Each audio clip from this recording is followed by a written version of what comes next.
A Kenyan government minister has alleged that the country's national intelligence agency was behind the abduction of his son last year, as criticism against the rising cases of abductions continues. Public Service Cabinet Secretary Justin Muturi said that it took a call by President William Ruto to have his son released by the National Intelligence Service, NIS. Muturi is the first member of the cabinet to publicly criticize the government's handling of the spate of abductions in Kenya. In a statement to the Police Crime Investigations Unit on Tuesday, Muturi gave a detailed account of how his son, Leslie, was abducted on June 22 last year. Mr. Ruto and the intelligence agency have not commented on his allegations. At least 80 people, including the minister's son, have been abducted in the last 6 months, according to a state-funded rights group. The wave of abductions started after protests against tax hikes last June and have continued since then. Some of those abducted have been released following public pressure.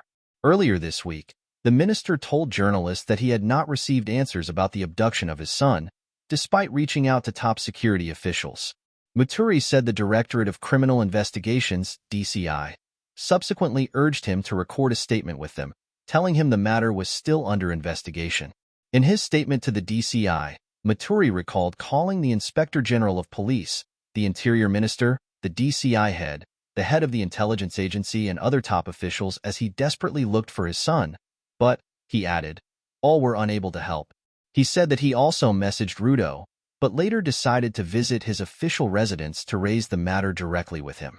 I then narrated the ordeal to the president, including my interactions with various senior government officials who had been unable to help. I expressed my belief that NIS was holding my son, Muturi said in the statement. He said that the president made a joke about the issue and then made a call to the head of the intelligence agency, who promised to release his son in an hour.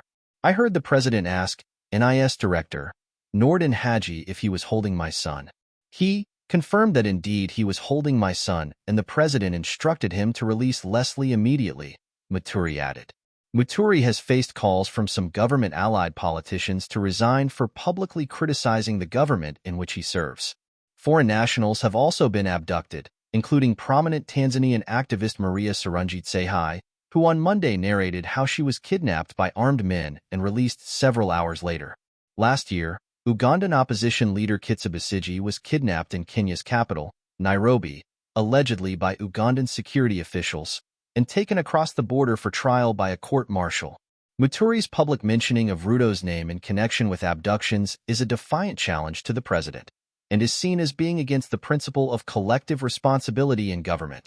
It has also fueled speculation of a fallout in government, with other ministers and officials often denying that the abductions are being carried out by the state. Amid public uproar, the president said towards the end of last year that we are going to stop the abductions, while advising parents to instill good values in their children. He has also warned young people not to use social media to disrespect leaders, amid continued widespread online criticism of the government.